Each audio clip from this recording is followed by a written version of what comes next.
Wanji nyawo kale nawe gye baleko tuli wano kuki era omuntu ayinza okwebuuza ki ekikulese gwe nga gwe atali musoga bannaye wadde siri musoga but ndi muna Uganda ndi musajja muhima banzaala kazo era nakulira mbiko ne bwe nakulira mbiko abasajja abo abasoga be twali tudiringa nabo nga tebalina busosoze abantu abamu ne babayita abasiru kuba nti batwaza bulungi nga boolaba abahima bwe beetwala abahima basirifu naye babayita basiru oba abatoro so abasoga abo buze nabalwamu nnyo nga bagamba basiru kuba teboogera nnyo ate basirifu tebaboola omukyalo ono minisita Kasule Lubumba yantegerera ku intaneti kyalo najja nansima n'agamba weewala okuyamba abaana ba TikTok tusiima ngaffe abantu ba gavumenti ekitono ky'osobola obakolera era tusiima nnyo omukyalo oyo n'angamba tulina emikolo nampita ku mikolo era ndi musanyufu nnyo okulanga ntudde mu bantu abo baminisita abantu abasinga ng'ogyeko abaana bange bendese babiri ne kwa naye furufuga era president advisor akola mu government ng'ogyeko abo abantu ababiri namwe ab'amawulire abasigadde baminisita bantu b'amaanyi ba business bana balina zi business z'amaanyi naye okulaba nga nange mbatuddemu ne mbafiitingamu n'abaana bange babiri bendese ba TikTok nkisiima nnyo kiraga eri nti tewali busosoze mu ggwanga era tweyagale ffenna tuli bana Uganda. I'm so happy era mbasuubiza ongenda bawa ente nina sente nsobola genda meat park ejjinja n'engula oba Kampala n'engula but ewaffe mbalaalo bw'oba osiimye omuntu omuwa ekintu ekiva mu makaago genda mu nte zange era nkubidde ne manager wange nina ente Kasese nente ngoma nente Kyankwanzi genda mu nte z'e Kasese nonyemu ente zisinga okunyirira biri ng'ate zonna migongo zaazaalako nzireete ngenda bayita abamawulire mubeerewo nga nzikwasa minisita Kasule Lubumba nina essanyu lingi nnyo era n'emikolo tugenda gyatendinga tugibeeremu kiraga eri ensi nti abasoga si basosoze singa buli omu akola ng'abantu bano kyandibadde nga kituwe essanyu nga tuvudde ku kiri wano katono abantu abasinga bagamba TikTok kale okuvuma abadde bakulekeddaawo naye TikTok gy'okulembera esusse okuta obutambi bw'obwereere n'ebikolwa eby'obuseegu ku internet ebintu ebyo biyitiridde naye tugenda tubirwanyisa mpola mpola nze ndwaniridde nnyo abaana abo ne mbalaga ekkuba ettuufu naye baganye sijja pookange mbeere nga ngezaako anakkiriza abiveemu baana batakkiriza kasita furufiga waali abateeka mu komera n'abantu be bavuma nabo babasiba bajja kwetegerera kati muwala ne munaffe omu yafuna accident naye accident etusuubira eva mu bikolimo by'abantu tusuubira accident eyo eva mu maziga g'abaana be yeebakako n'amala napostinga nudes zaabwe nze ndi musajja mulokole nsabira mu kyaki ya Kakande omwana ng'oyo bw'aba wavaayo no supporting nti abaho wali on supporting because I have money singa nali sina sente twandi supporting because I'm not a content creator nevaayo ne nkubuulira ne nkugamba gunde kintu kyakoze ku internet posting obwerere bw'abaana si kirungi novaayo n'onkuba nze nkwasa Katonda so abamu bajja kugenda mu makomera abamu bafune ebizibu ng'ebyo bye muwulira tosobola kwana omwana omuwala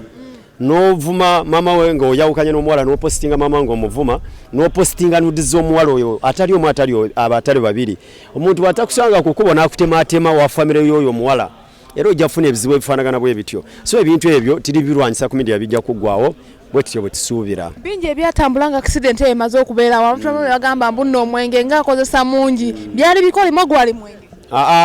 nze kyensuubira nga nze Franka bikolimo si mwenge nekirala nawuliddeko mbu abantu ba people power sema baali bamugoba nze Franka siwagira people power era ngivumirira ne ku media kuba tweyawulamu kaba NRM tuli byafuna bali byabwe but sobola vaayo nengamba nti people power yali egoba omwana oyo nakyo sikisupportinga kyensuubira nga nze Franka bikolimo bibyamutuusa ku ekyo abantu abasinga bamulabako ddala nga bw'obeera abeerawo n'owaligenda okuyambako Pinki yaliwo gwenga gwamubuulirako gwenga Franka oba kati omubuulira mu buno obuddamu mubuulirira era nga tavuddeyo n'agenda mu kamera ng'eno oba ey'okusimu ye ne yeetondera abakazi ne yeetondera abazadde b'abantu bavudde tasemberanga wendi simwetaaga nina kampani nsasula emisolo gya gavumenti sina mwana wa TikTok gwe nali ngambye ntukolera kampani yange Akalango nze nkola bintu byange fani kunyumirwa ne ku kyalo gye nvuye Kasese hima abaana banjagala bwe ntuuka banyaniriza ng'omuntu ow'amaanyi kuba nyamba abaana so kati bw'aba kyali mu bikolo mibi ebyo nga tavudde kwetonda tavangayo nasembera wendi era simwetaaga kangende mu bantu nga bana balina kibasobola okungasa balina kibasobola okunyongerako okungatako kati olaba singa nali siyamba baana Minister Kasule teyandinonyeza yanoonya because of okuyamba abaana ate n'abantu abalala bakyanoonya waliwo bagamba nti Franka nkola mu government kino kyogera video njagala mugiposting oba mugiteeka ku TV mugiteekeyo bwe mani na sente ya government gye nali nkuteko nga ziwera milioni 2 Katonda nziyeko buli kyabugaga kyenina zo nzaagala but sinaba kufuna gye ziri bwe ndizifuna era ndibayita ab'amawulire bagambe Muhoozi yampadde sente oba Museveni yampadde sente nziwe bannange wensobodde ogaberezange era nezaba Muhoozi nsobola zigaba oba eza Museveni naye bwe mbanga waliwo government ya Museveni yali empaddeko sente Mukama nziyeko buli kyenina oba nfe nga nti sinaba kutuuka waka sente zange nkola nkole mu nsi ya Uganda muno omuntu gwempa respect era gwentwala nga kitange ku nsi kuno yesudiri paleria yasobola okumpita ne kampani bali bagiyita local construction era yagwa ne kampani endala ez'aba China kampani ezo zezimpa emirimu bwe nfuna akakadde oba milioni 2 nga profit yepaako banange emitwalo 5 sudiri paleria y'omuntu asobola okugamba Frank kampani eri bize oba teri bize bwe bange nga teri bize tasobola kuwa kampani yo n'omulimu oyo mutwala nga taata wange era ne sente ezimu ze mulaba nga nsasanya ezisinga percentage esinga eva wa sudiri nzija ne biddinga byange nga tuli ba contractor nga 10